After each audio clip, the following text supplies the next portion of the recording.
We are today explaining how to work with RFEM and how to work with background layers to create the model and to create loads and combinations. We will then take a closer look to the reinforced concrete design and at the end create documents. The workflow in RFEM is in such way that you use RFEM, the main module, to create the slab and the concrete structure itself, including loads and combinations. Then you will use certain modules to do the design in concrete. The most important modules are RF concrete, that includes slab and beam design. There is also additional modules for punching design, namely RF punch, or for column design, namely RF concrete column. RF concrete NL is a more advanced module for nonlinear analysis, especially used for deflection of slabs and for deflection of beams in cracked situation. With RF concrete deflect, it is a more simple module that we can use also to analyze deflections of slabs. In the concrete design modules, we have following codes available: Eurocode 2, ACI 318, which is American code, SI 262, which is a code from Switzerland, GB 510, which is a Chinese code. Other codes are in preparation and will be also published on our website when they are available and finished. I would like to go now into the demonstration of the module itself and in the live demonstration in the software. For those of you who are new, you can ask short questions, and my colleague Robert Vogel will assist you with short answers. To ask questions, please use the small question text box where you can type in short questions. You can show and hide the control panel by clicking on the red arrow on top of your screen. Typically on the right hand side of your screen you see this control panel. In the live demo we will now enter this structure that you see here on the screen, and I will leave the PowerPoint presentation and explain a little bit about the model itself. In many situations you do not have a 3D model or a BIM model or a Tekla model or a Revit model, and you will have maybe only a sketch, but you might want to use this sketch to model your structure inside RFEM. Here you see a small slab ground plan made in AutoCAD. You see where the walls are. We have here a beam, we have a column, and you see some dimension. And I'm using this view as a background layer in RFEM to create the model very quickly. To do this, I open a new structure inside RFEM, and I'll have to enter a model name. It will be a 2D model, and it will be according to Eurocode EN 1990, especially the loads will be according to Eurocode EN 1990, and we'll use the general settings for the national annexes throughout this project. We'll create combinations automatically according to this code, and we'll create result combinations, which are linear superpositioned results of the individual load cases. Now I can import the background layer. Either you can use file import, and you see here DXF format import as background layer, or you can also go to the data navigator and use the guide objects, and here you find background layers. Right click on it and create a new background layer. I'll import one DXF file I have prepared here as a background layer, and you can name it as you like, sketch from CAD. Also, you have the option to import from a specific layer that you can select here. You might have drawn already certain lines inside your CAD application that you might want to use for your boundary lines, for your surfaces, but in this case I import the entire lines that I find here. I click on OK, and you'll see the slab, the outlines of the slab already in the background. These are not real lines, I cannot touch them at the moment. Now the situation is so that my actual structural system will not be all the way to the end of the wall or to the outside of the wall, but maybe also already end in the center of the wall. And often it is so that as the structural boundary we use the center or the middle of the wall where the slab is placed on. So how to do this? I can now use a tool called Set Parallel Line. And with this Set Parallel Line tool, I can create a line that is offset of a line that I pick in this background layer. The offset I use here with the half of the wall thickness, which is in this case 18 centimeters.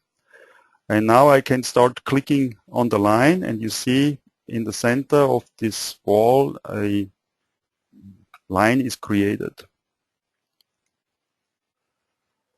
And I can now just simply click on all the wall edges that I have in my template and go around the slab here to quickly kind of grab the geometry of the structure from this background layer. So I do not have to use any printed plans or manual drawings, calculate coordinates and so on. So the software is helping me here. Okay, one more here. And then I have a pretty good idea of my slab. So I have to make a few more adjustments. For example, here my drawing wasn't that good, so I can enter manually now a line. I can snap to the existing nodes and create a perpendicular connection here. I don't need this line anymore, and I can just drag and drop the neighboring node there. So with a little bit of manual work, I can fix up my model here. Here also I'd like to have a perpendicular connection.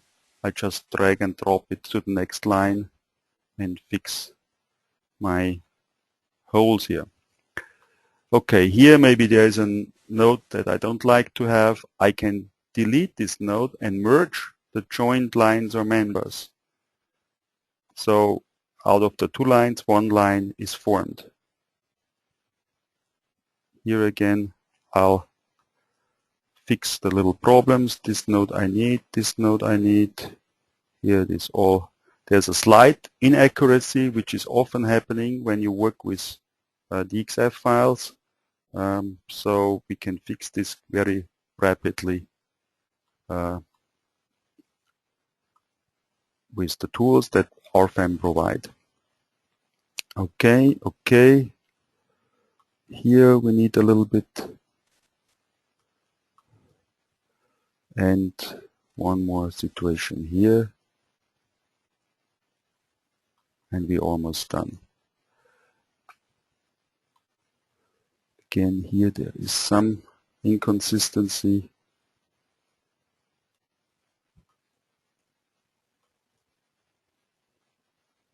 Okay. One other thing is I have here certain rooms or offices that I would like to apply loads in separate load cases. So it's a good idea to create not just one slab out of, not just one surface out of this slab here, but create one surface for each wall. And that's why, for each room. And that's why I create here a few more lines so I can draw basically my rooms and the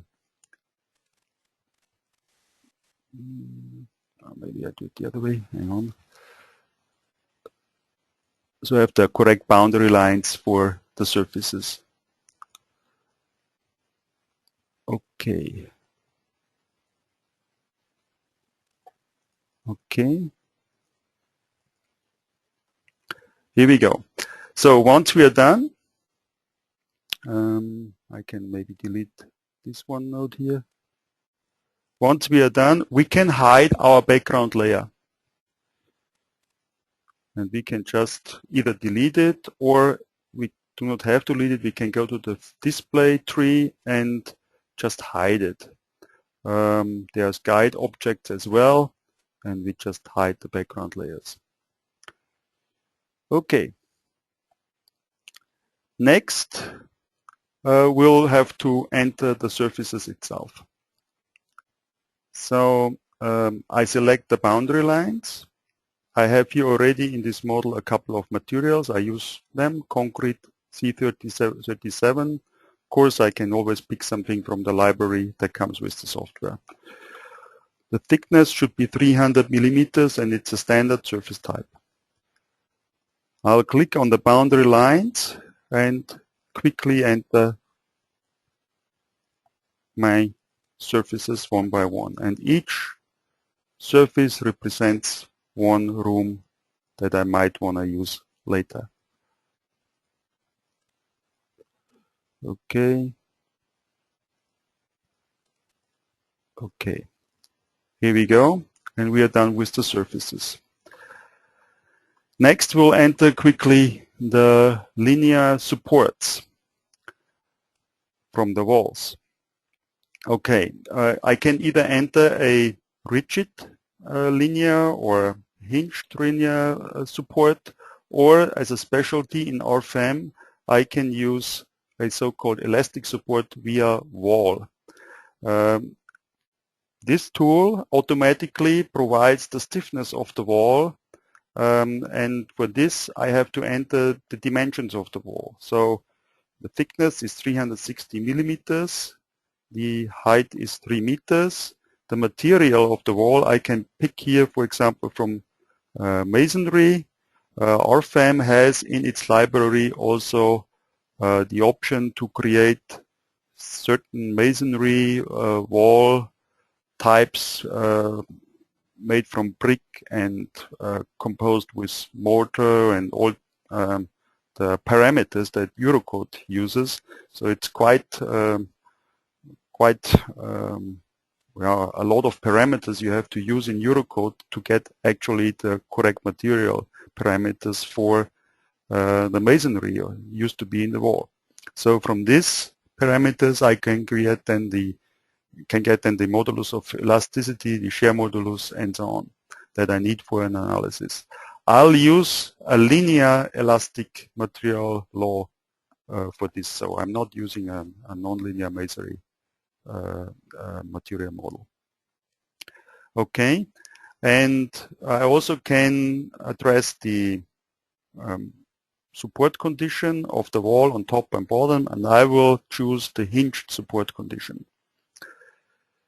Okay, and I see as a result the stiffness for the vertical support of this created from this wall with the specified dimensions. Okay, next I'll just click on the lines that are supposed to be supported.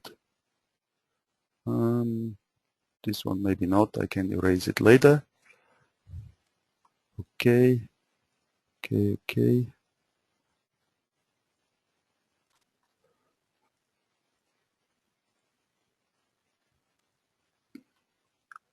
and one more here. Okay. Accidentally I entered the support as well here. I'll delete it. Next will be point supports, nodal supports. I have a column in this area here, and here I have an equivalent way to do it. There's also the option to select column, and here I have to have the dimension of the columns and the height of the columns and the material. This time I stick with concrete. It should be also hinged, and I can model it as an elastic surface foundation. That means basically the software uses the 300 by 300 rectangle for an elastic support underneath the slab, and this is a better model as if there would be just one node connected to the surface model. So we have a more a small area that is elastically supported, and that will help to avoid singularities later on. Also at the same time, it will not show any results inside the column, which is more or less the column material, and it doesn't make sense to make a design there. And I get design actually at the edge of the column. Okay, I forgot to have a support here, so I quickly actually I can just drag and drop it, Control and left mouse key pressed, and then drop it to the next neighboring line. So now everything seems to be all right. And we are about ready with the model.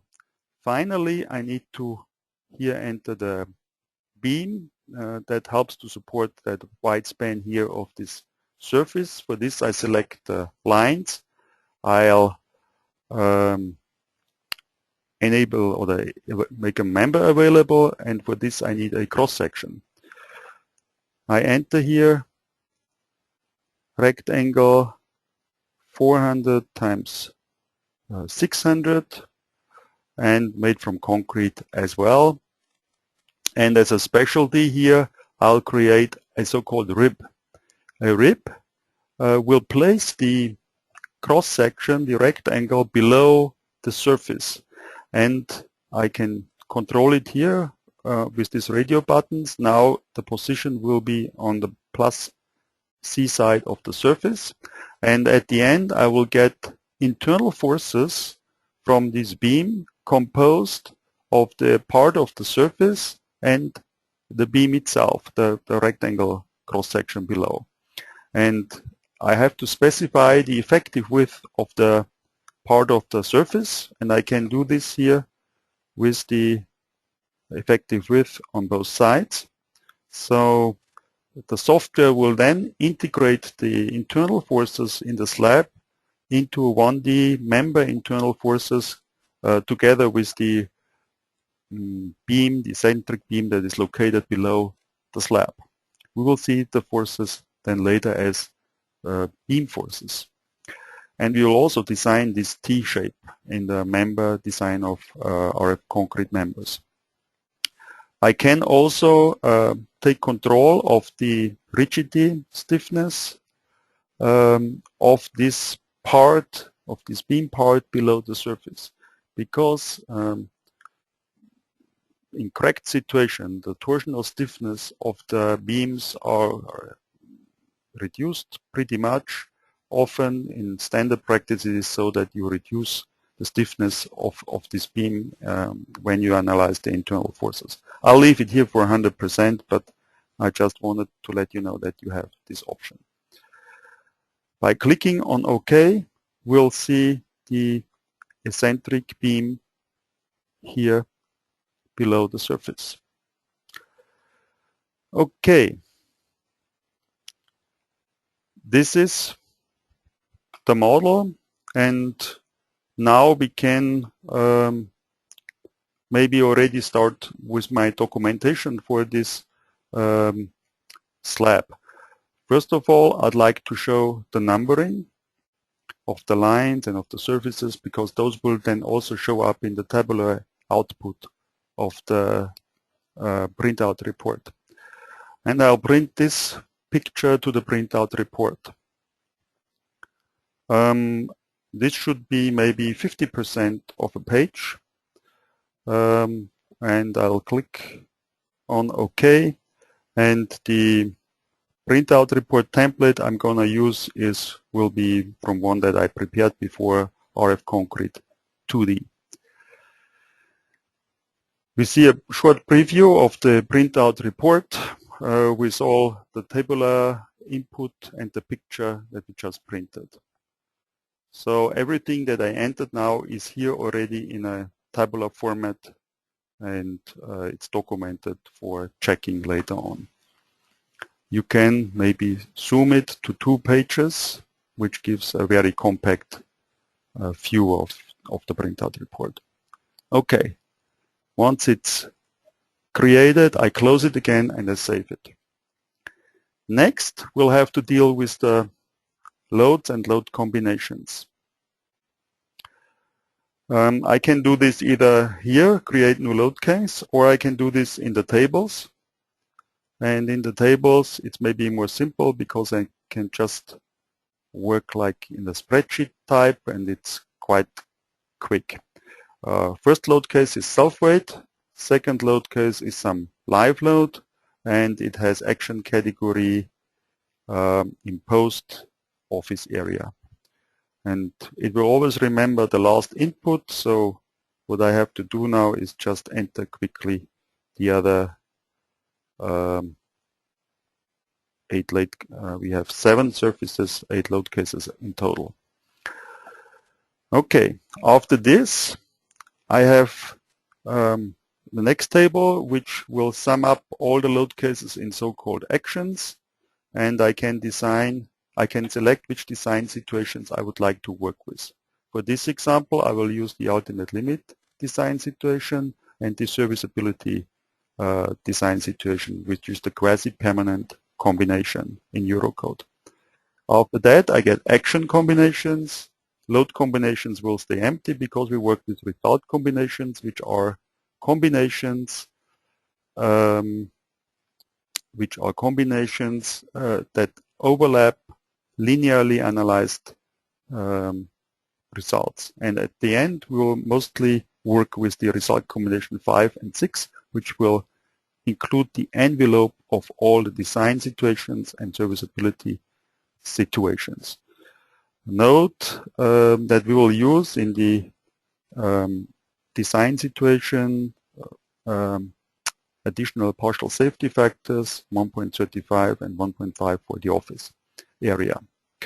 Okay, this is the combinations and the plain load cases. Next will be the loads itself. We'll create a new surface load for the self-weight load case, 2.5 kilonewton per square meter, going to all the surfaces. Next will be the live load, 3.5 kilonewton meter on each surface individually per load case. I can just change the load case while I'm still in the entering mode of the load itself. So this way I'm rather quickly with entering those load cases. Last but not least, I will take a look at the mesh generation parameters before I run the calculation. In the mesh settings, I set a target length for the finite elements of 500 millimeters. And if I work in a 2D plate XY structure, I have an additional option that allows me to make a finer mesh along the edge of each surface. And you can control it by this parameter here. So this is a good idea because where I have the linear supports, and mostly they are at the edges, I have large gradients of stresses, and especially for shear forces, it will somewhat condense those extreme values closer to the edge inside, if you want so, inside of the wall. And they will not be disturbing the design later on in RF concrete surfaces so much. Okay, and I do one more mesh refinement that will be done in the area where I have the point support. Here I can just select the node, right mouse click, finite element mesh refinement. I create a new one. I'll use a rectangular type, and I'll take over the default parameters which fit very well to the dimensions of the column with 0.5 meter at the moment. Inside there is a finer mesh, and on the outside there will be actually the target length of the global FE mesh that I just said before. So there's a good transition from the finer mesh to the global target lengths of the finite element mesh. Okay, with this I can start the analysis. So I can calculate all the results. Mesh is created automatically in the background, and I'll see for each load case now first the deflections.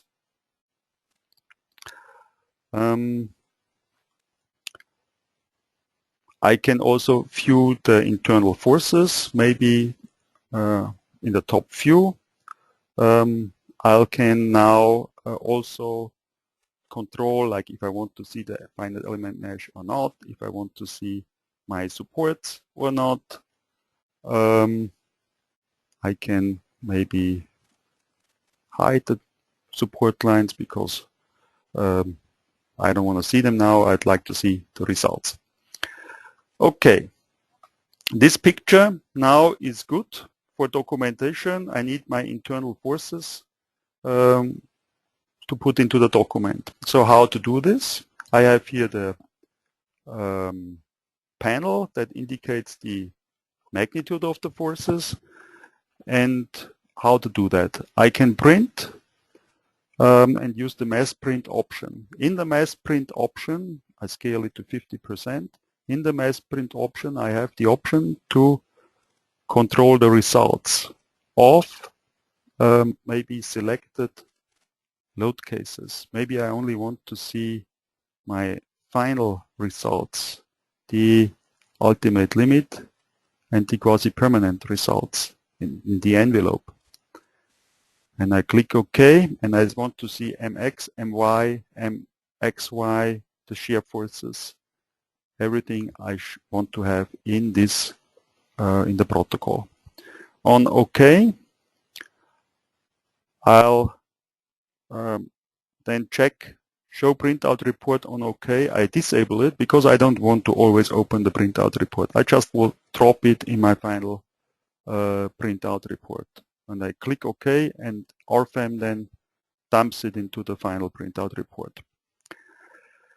Also of interest is not only the surface support, surface internal forces, but also the support reactions.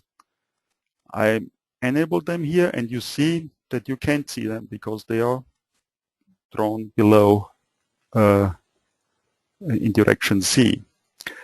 How to fix this problem? RFEM has a specialty that for 2D surfaces, it can display the support reactions. It can draw them in XY plane. So I can kind of swap them over, and then I see the support reactions here in a much better view. Often engineers do not work with the real lines of the support forces because when there is a masonry wall, the force transfer is not one-to-one from the support of the slab down to the next maybe wall below. There's some kind of distribution that is depending on the stiffness of the material that is used for the walls. So in many cases, it's also suitable to work with smoothed, mean, constant forces. So what we do is we integrate all the support forces along the line and average them to a mean value.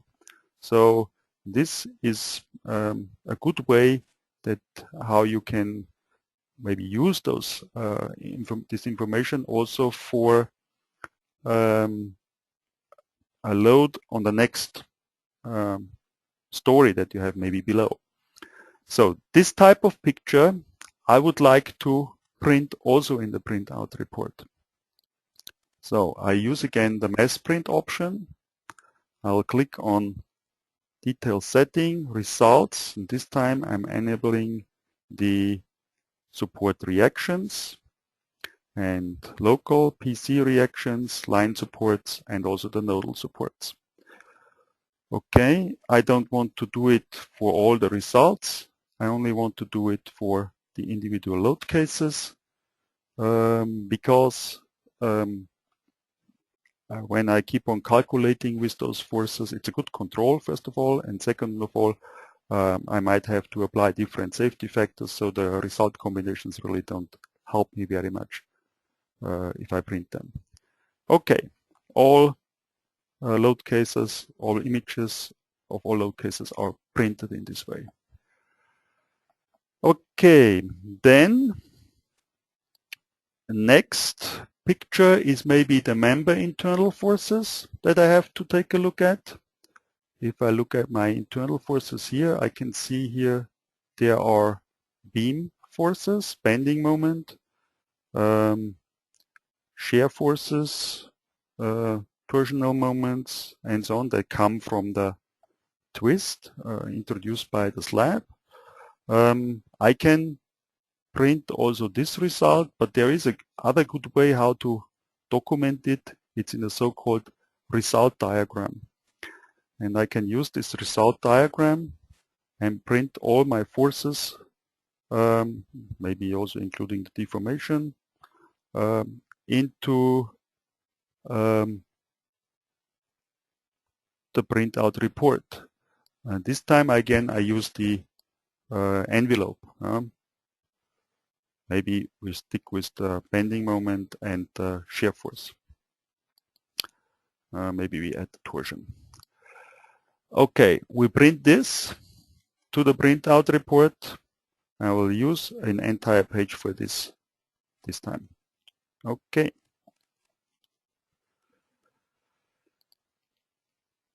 Good.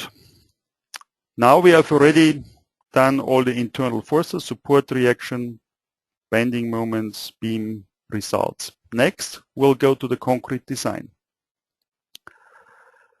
Here we'll first use the module RF concrete surfaces, and the RF concrete surfaces module will design the surfaces as it says.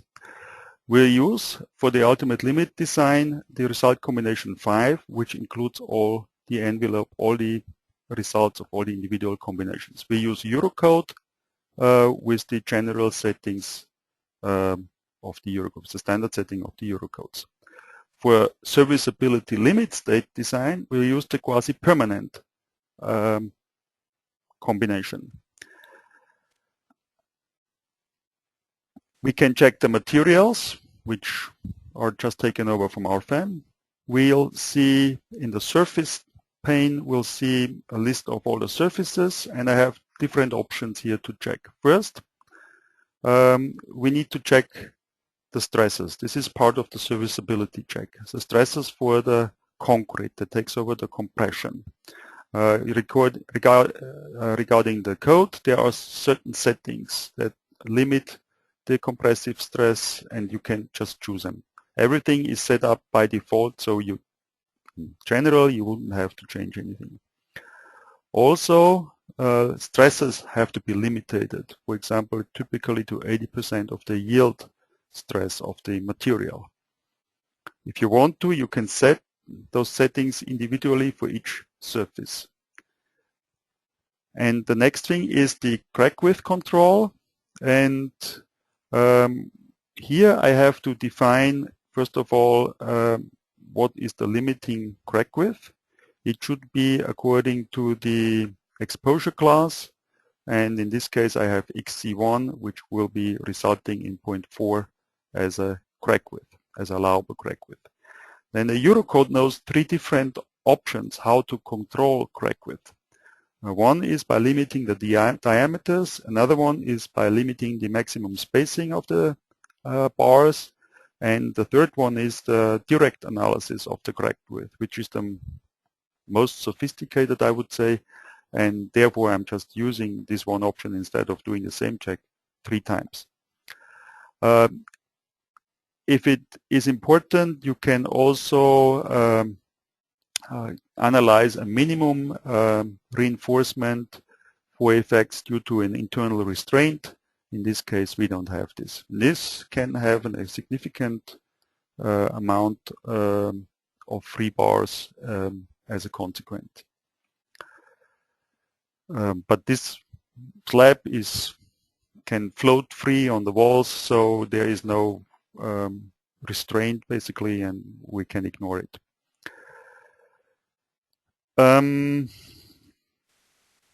Okay, this was some settings regarding the serviceability check. Regarding the reinforcement, I'll first have to have an idea how much of reinforcement I need. And then I can decide if I put there a basic reinforcement that will be everywhere on the slab, or if I have like 2 layers of reinforcement. One is a basic reinforcement and another one is an additional reinforcement. The reinforcement layout is done in the second tab here, where I first have to define the concrete cover. Here I can just pick it from the exposure class of the code, and it can be differently on top and on bottom of the slab, because one can be exposed to an outside, one can be exposed to an inside. Then you have different concrete covers that you need to check. From these parameters, RFEM or RF Concrete calculates the required cover. For the longitudinal reinforcement, I can already set a basic reinforcement, which I will do later, but first of all I want to have a first run of the analysis and see what situations do I have. And in the next tab I can check whether I need minimum reinforcement. This is the ductility reinforcement basically, and the minimum longitudinal and the minimum shear reinforcement. This is required also by the code. There are several safety factors that we can address due to the type of the loading, whether it is persistent and transient, accidental, or serviceability. Those are actually national annex parameters and will be set according to the national annexes that you choose. Okay, those are the most important topics I would like to point out. The national annex parameters can be shown down here. You can change them and also set them up differently if there are changes in the national annex or whatever. Also in the details you have an option to, maybe one point I need to point out, which internal forces you use for design. Remember, we have a beam and that uses already a part of the, or integrates part of the internal forces from the slab, and I'll get a design then in the next step for this T section. So this part of the slab that's already part of the design in the member, in the beam, I do not have to apply for this surface design. At least in the direction of the longitudinal direction of the beam. That's why I check this checkbox here, and I will not use it for the surface design. Otherwise I will get reinforcement from the slab design or surface design and reinforcement from the beam design, and that would be double, and I don't want to have that. Okay. Now I'm ready to run the analysis and get a first idea about my reinforcement.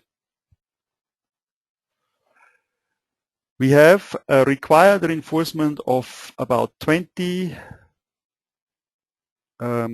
square centimeter per meter on the top, in the second direction, on the top, bottom direction, two directions, top, first direction, second direction. We also get a overview about the serviceability design. We'll see here there are some problems as well with cracking and also with concrete compression. Let's take a look where we have those problems, and I go to the graphic, and we get first a display of the required reinforcement on the top. On the top in the other direction. Note here the direction is indicated by these little red marks. Then we have the bottom reinforcement in one direction, bottom reinforcement in the other direction. We see here now direction longitudinal to the beam takes out the design pretty much of this reinforcement where we have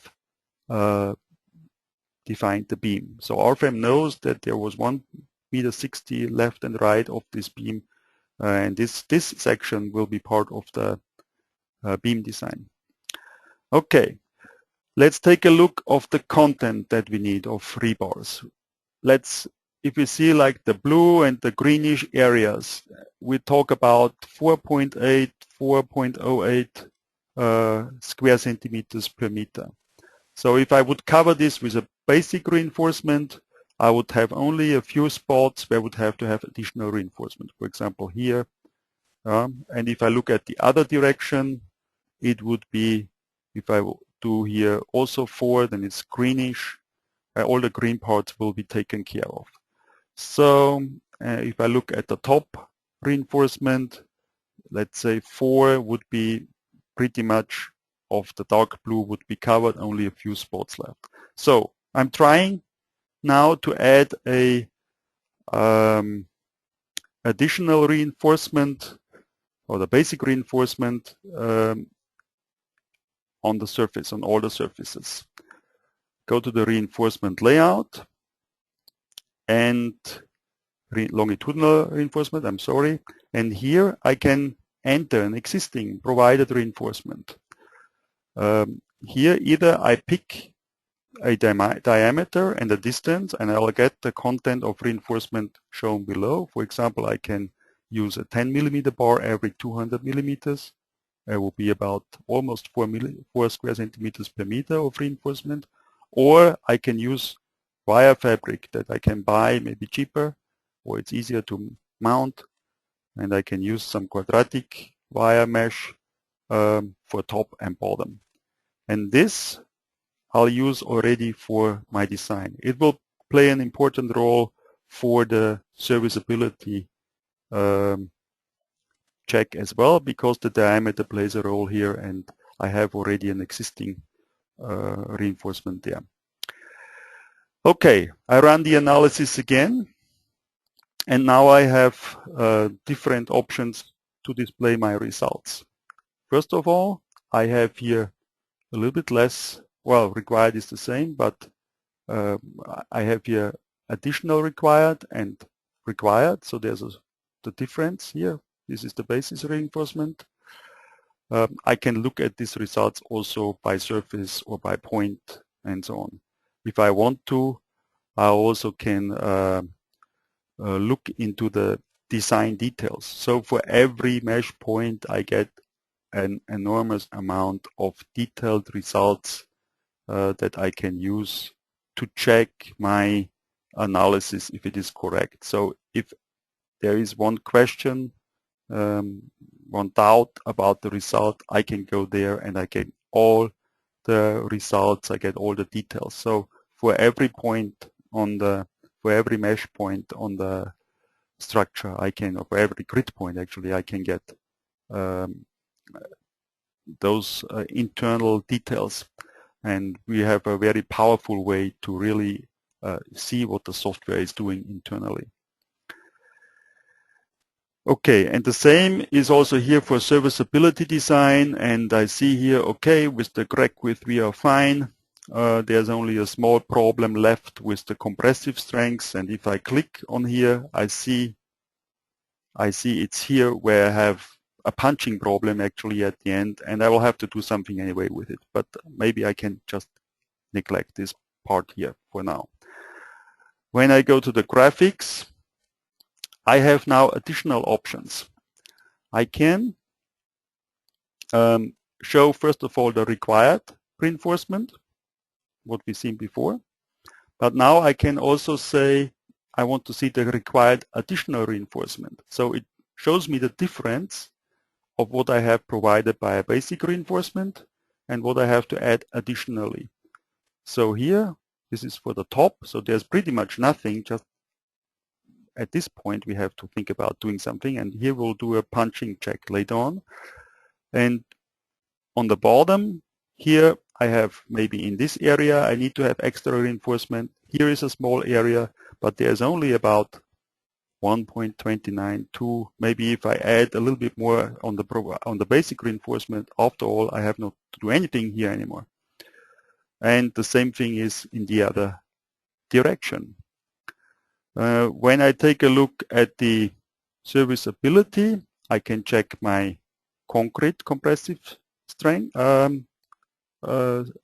stress, and I get ratio. If it's greater than 1 and it's exceeded, if it's smaller than 1, it's fine. So we have the yellow parts are pretty much okay. The steel stresses are okay overall, and I have my crack width. So I have only cracking that appears here, a little bit here, it's not surprising, over the wall, and of course here, but this part again we have to take a closer look later. Also I can check the crack width on top and on bottom, maybe on bottom in direction 1 and bottom in direction 2, and also the resulting of both directions can be shown. Okay, I'd like to also show some values on the surfaces for printing, because we also want to print, of course, the results. So maybe it's better to reduce the values for that I get only one value of per surface of the max and the min value. So each time I change the result, those values will be then also adjusted.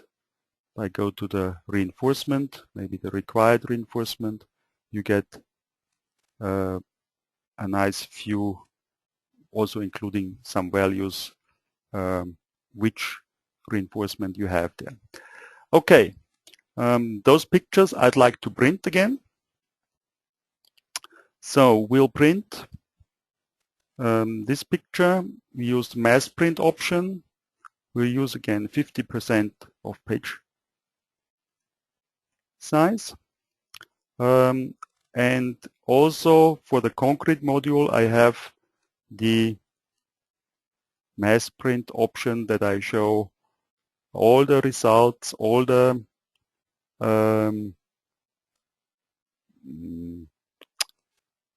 rebars or rebar content on top and bottom in all directions for all cases, and also the same thing for the required additional reinforcement.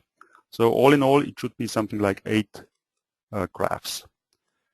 I click OK and I drop it again in my printout report. So far about the design of the slabs. Next will be the design of the members of this beam here. We enter the concrete member module, and we use for the ultimate limit, we also use Eurocode, and we use for the ultimate limit design the result combination 5, and for the serviceability limit design result combination 6. This time I also activate creep and shrinkage that we can use here for this beam. And I'd like to point out that we can also do for beams and also for the column module, we can do fire resistant design. So if that is needed, it's also included in are concrete members and for the columns. So next we'll go through the materials, check the materials, check the cross sections. Next point will be ribs. As I said, we use part of the surfaces for the member internal forces, and we entered it inside RFEM. So what we're actually doing is we're designing a T-section, and the internal forces come from the surface and the beam below it, and they are integrated to one member. So the effective width is given here. You have the option to change the effective width in the design module if you want to. So when you have a negative moment or a positive moment, you can design a smaller cross-section where there are cracks, for example, and a bigger cross-section where the slab is in compression. So there are various options that you can use, and in the Eurocode there are some requirements regarding this. I'll stick with the simplified method and just keep everything constant at the moment. Also, I can reduce the shear forces that are near to supports, and I'll have to indicate where the supports are, and they are here at those points, and I have to indicate whether it is an end support or an intermediate support, and I have to enter the width of the support. So this will optimize my results in there. Next, I'll go to the reinforcement. We can now enter design which diameters are possible. So we choose 14, 16, 20 millimeters of longitudinal rebars. Same thing for the links. We can define which diameters we want to use there. We can use certain spacing of links. There are certain options that you can use. Reinforcement layout, it's similar to the reinforcement layout that we had in the surface model, where we, for example, have defined the cover of the concrete. I use again exposure class XC1. Yes, minimum reinforcement, ductility reinforcement is taken care of, and I need to have the concrete cover setting as well. Okay, with this I'll start my analysis and run the design of the beam. We see here first an overview again about the required reinforcement and the provided reinforcement. So you get a reinforcement suggestion that you can use. We can also use a 3D rendered view that we can show. We can print this to the printout report as well. Here I use again 50% of a page. Same thing for the shear reinforcement. You get here a sketch of the shear reinforcement that will be also part of the printout report. For the serviceability check, we see here that we have actually crack width of 0.2 for the maximum. The deflection is here, and everything seems to be quite okay. We can take a look at the graphics. I'll show here the graphic view of the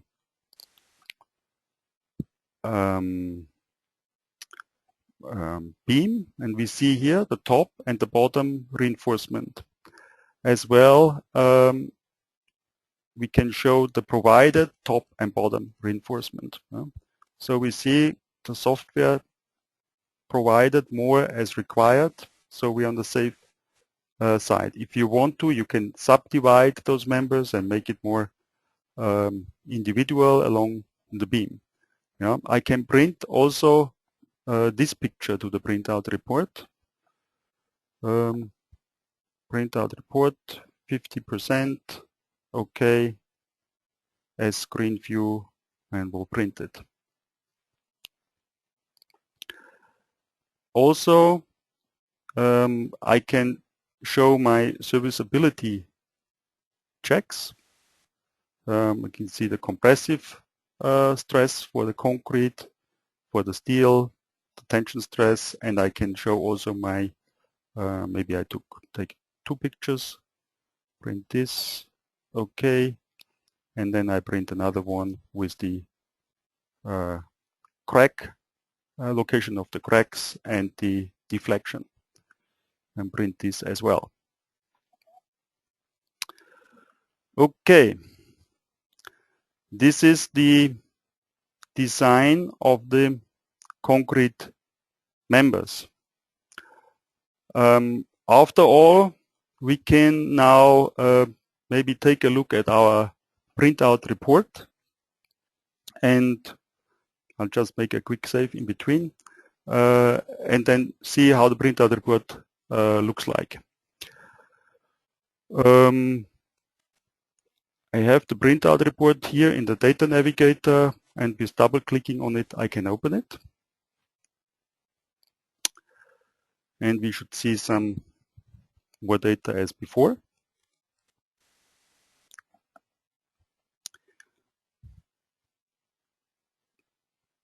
Okay, it takes some time to build. Okay, so I'd like to view maybe 2 pages at once, and I can see here my support reactions that I printed before. I can see here also my internal forces that I printed for all the design situations. I see my internal forces for the beam, all the tables that I have here regarding the concrete design, and I don't have results here of the concrete slabs because I didn't analyze those results, but the beam is here, and we see here the pictures that I printed individually just before I opened the printout report. Altogether we have 31 pages. If I want to see the results of the surface design, I have to close it again, and I have to analyze the results of concrete surface as well, and then I should also see those results in the printout report. Okay, let's open it one more time. And then I think we are pretty much also at the end of this demonstration.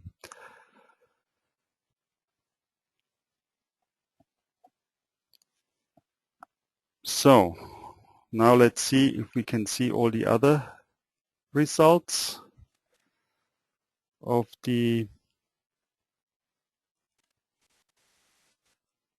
concrete design.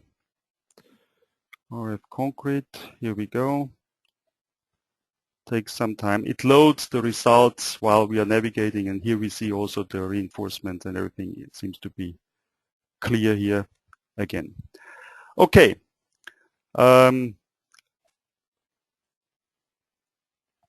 I have picked at some of the questions that have come in, and one question was about the, or that was more or less several times a question, is about the real deflection of the slab in the cracked situation. Now everything was pretty much linear deflection, but if I want to have the real deflection of the slab in the cracked situation, I can do this with the module RF concrete surface, RF concrete deflect, or which is in the which can be found in the surface module. Therefore, I open the surface module, and but we have to do a little bit work beforehand. The serviceability limit state, I can go to the analytical method here, and I can see here deflection with RF concrete deflect, and here I can also enable shrinkage and tension stiffening and creeping and so on. This is a more or less nonlinear analysis, and I cannot use a linear combination of results in an envelope. So when I want to do it, I cannot do it for the result combination 6. I have to provide an individual combination. Now, when we look at the internal forces, or let's look at the quasi-permanent results. When I look at this, look at the deflections. You can see here that the deflections are biggest in the area where is the wider span. That's kind of clear. Here it's not so bad, but here is the problem. So I have to find a load situation where this slab is mostly loaded, yeah? And I have to make a load combination and not an envelope, not a result combination. So what I do now is I use maybe load case self-weight, which the load is all over, plus where the load sits on this slab. So load case 1 and 2. And I can, anytime, you do not have to work with the fixed load combinations that are created by RFEM, I can anytime create my own load combination with my own safety factors. And I do this now. That was the wrong switch. And I create load case 1 plus factor 0.3, which is the typical safety factor for the permanent combination of the live load. Okay, click OK. Did I do wrong here? 0.3, and then here I need to have the limiter. Okay, and then I have here my load combination, which I will use for the deflection design. Here now I have an individual situation, all the loads are there and displayed like this. I can run the analysis of this load combination and get a set of results. Note, the deflection here is 3.6 millimeters. When I do this now in RF concrete, in the correct situation, I'll get the following result. Let me open the module one more time. I'll do following. I'll uncheck this again and do not use the deflection module here. Here we analyze the regular results. We can do this quickly. And then I'll copy the case. I'll copy the same thing and I call it deflection. So I work with the same settings when I analyze the deflections, and here I said then I would like to do the deflection analysis. Okay, but not with the quasi-permanent combination, but with the combination that I just created for deflection. Okay, I run the analysis, and now it's a nonlinear case. And at the result, I get a nonlinear deflection. And we can look it up in the Serviceability Design. And here we see we have a UC local total of 16 millimeters is the existing value. Limiting value is not quite right. I forgot to set this. When I do the deflection analysis, I'll get different tables here with the deformation analysis, and I can set here the limiting value. So I can analyze the limiting value as when I divide the maximum length divided by 250, for example, and I can pick this distance here from here to here, for example. So we talk about 7.8 meters, and the limiting value will be 7.8 8 meters divided by 250. And when I run the analysis again with this limiting value, we should be quite okay. And we see here we have required is 16 and, oh, hang on, total. We have here limit is 31 and we have only 16, so the utilization ratio is 0.6. And the concrete stress problem is again here at the column. Okay, which reminds me that I also have to show the punching that I forgot. Please note that we have the deflection. We can also show this now here in the graphic view. Results, serviceability, deformations. We have here 16. And if I show the same thing, maybe I can view a window, different window, new window, window parallel. And here is the nonlinear, and here will be the linear, which is only 3.6. Is that correct? Yes. So we have about, or almost now, 4, 3, 5 to about 4 times more of the deflection, between 4 and 5 times more of the linear deflections we have in the nonlinear situation. Okay, this was this question, and then let's take a look at the punching check. We have here this situation where we have a lot of force that is concentrated on this column here. With the module RF punch, we can check this, and this will not take us very long. We'll open it. I'll use the ultimate limit design situation. I use Eurocode again. Materials, we've seen several times now. A specialty is that I can take into account openings around the point support that will reduce the shear capacity or the capacity against punching. I can enter the location and the type of the openings here. We have longitudinal reinforcement that can be defined by the cover and by the direction, and which is now, as always, 0 and 90 degrees. And we have here the individual node for punching. It already knows that it is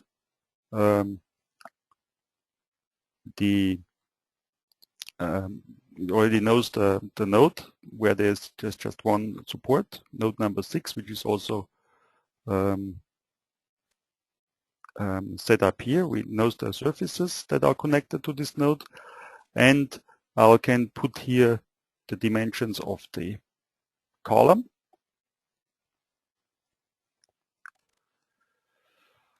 Okay, I can enter here all the code parameters. I assume the position is somewhat in the middle of the slab.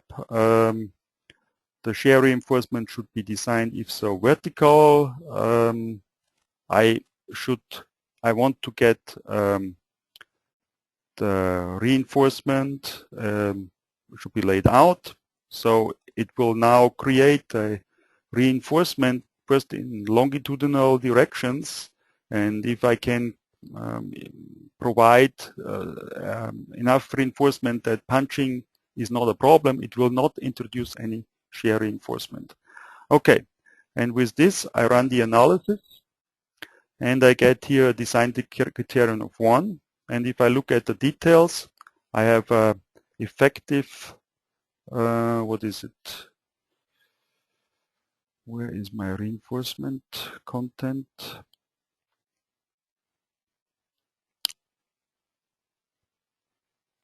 We can take a look graphically as well. So the applied force is 659 kilonewton with the maximum shear stress, basically. There are moment in center of perimeter in x direction and all those minimum moments that have to be taken into account are set there. We have here's the applied shear force, 925 kilonewtons. The governing punching load is the same. And then we should get some required reinforcement at the end, and we actually the design is the resistance for shear and the maximum force which is there, and the criterion ends up then as 1. If I look into the graphics, I can show my required reinforcement on top, which is 22.4. I can also show again the value. Maybe this time I only want to have the extreme value. Top, the other direction, and I get my values as well here. So this is the punching shear check, which is done in the module RF punch. Okay. This was the live demonstration. I'm sorry for the slight problems that we have, but this is live demonstration, and things like this, I guess, can happen, and I'm apologizing for it. I hope it still was a good webinar for you and you've learned something. If you need more information, you're welcome to visit our website. You can follow us also in our social media channels or in our Dlubal blog that's also available on the website. Also, do not hesitate to download a trial version. You can test out the concrete design yourself with the trial version for 30 days. I'd like to also inform you that there is another webinar at the end of October. This time then will be about advanced steel design using RFEM, and there's more webinars planned also later this year. This webinar that we just had will be recorded and will be also online during the next days, and you can take a look at them in detail again. And yeah, thanks for your time today, and I hope you'll be part of a webinar again in the near future. Bye bye.